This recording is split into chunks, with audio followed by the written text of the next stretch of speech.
Alright guys, so in the time it took me to polish that, and it's not even polished perfectly, that motor was taken out of a square body and for the 454 to go in. But yeah, and all I did was polish a downpipe that's not even like absolutely perfect. It actually fell off the stand a couple times, so there's a couple scratches there. So this is gonna be a question for you guys in the comments. I know there's a lot of people out there who have polished wheels, polished exhaust, done the whole nine.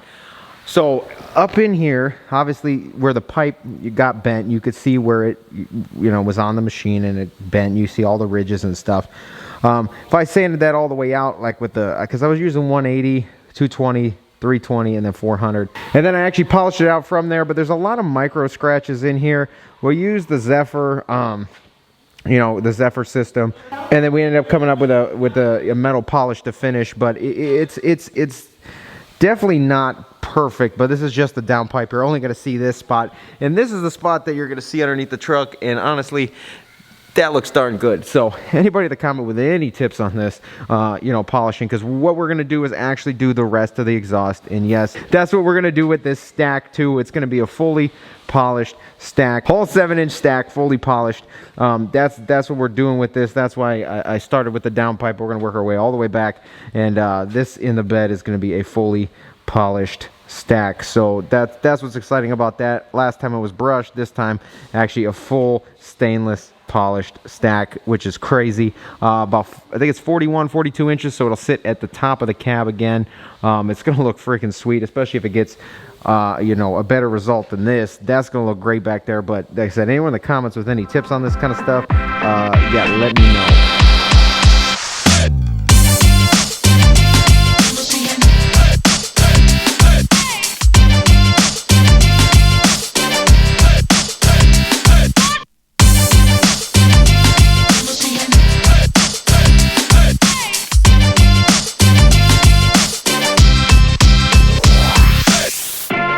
Guys, we got the rest of the exhaust out of the box, and now it's all covered in my fingerprints. But this is the polished piece. As you can see, this has come a long way to get to here. This looks so much better, even though it's not 100% perfect. That compared to that, oh my gosh, that is such a game changer. But that looks so good. Obviously compared to just how it comes stock, but listen, look at the difference. So first thing, consider we put the power elbow on that, and that's a different downpipe than usual. I don't know how much of this exhaust we're also gonna use because of the stack. Obviously we don't need to only go to the end of this extended cab. So I think we might only need to polish one, maybe two pieces. I don't even think we may use this, so maybe three, and we'll be chopping one of them. Right at the back of the cab to get that to go up to the stack. We'll also have to get a stainless 4-inch elbow and polish that as well. So I'll have to get one of those coming because we're not using flex pipe or anything. Gonna do a full stainless elbow, polish that as well, so it's fully polished from the turbo all the way back to the stack. Looking at that compared to this, yes, that pipe has come a long way, obviously, compared to that one. So other than that, the O-ring that goes between the turbo and the spider, I gotta go to Ford in the morning and pick one up. Otherwise we'll have a massive boost leak. I don't know where it went. I think I pitched the OE one, so it doesn't matter. I mean, we'll get a new one anyway, so that'll be brand new in there, perfect seal. And once that, we're gonna get the boost tubes back tomorrow too, so all of this should actually go back together. I'm gonna find some heater hose or something, make my own crankcase vent, or reroute, so that's not going into the turbo and the intercooler anymore. That I ordered new vacuum lines because these are all deteriorated. Look at this. We're running into a lot of just old truck kind of issues, you know, just standard things, but these are all deteriorated. Would it work? Yeah. Did they work till now? Yeah, but they were 30 bucks or something, so I ordered a whole new set of those.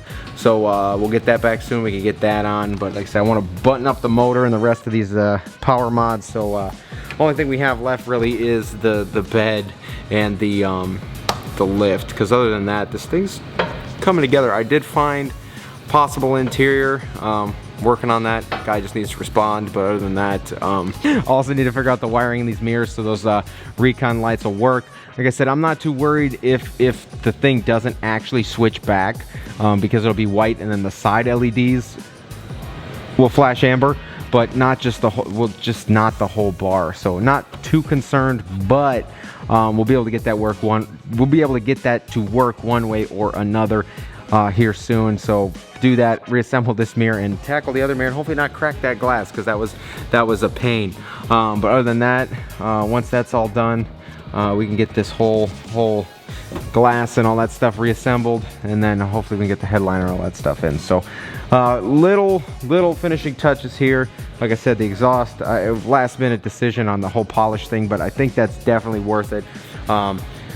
I was just gonna run the standard exhaust to a polished stack, but I think it's it'll be a lot better to sit there and just actually, now there's fingerprints all over it, but a lot better to polish the whole thing to the stack. So especially when you look underneath it, especially the fact it's gonna be lifted 8 inches,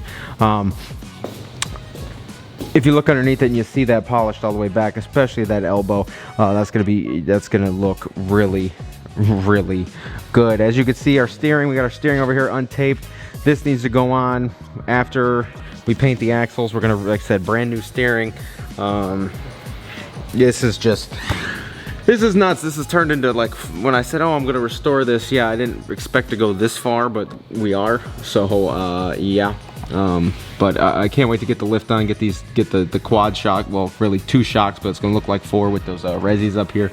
Can't wait to get that in, new bracket, all that stuff. So we're getting there slowly, but like I said, running into small things here that are, like I said, O-ring missing here, this, that, and the other, but we'll get this all buttoned up shortly. We're just hitting that point where it's like we were on a roll getting this thing to this point, but then little things here and there slowing us down. But we'll pick back up here shortly and get this thing knocked out and move on to the first gen or something, and the Jeep, little mix of everything coming in after this 7.3 is done. So it's just been, oh, we got a new carpet too, by the way, LMC truck, whole tan carpet, brand new, so that'll be going in as well. And yeah, if you can't tell, that polishing beat me up, so like I said, I'm gonna do a little research, see if I can make it easier on myself.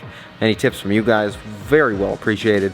And yeah, so if you guys enjoyed this video, shoot a thumbs up. If you haven't been here before, please go down and click subscribe, drop me a comment while you're down there. Take care, and I'll see you guys in the next one.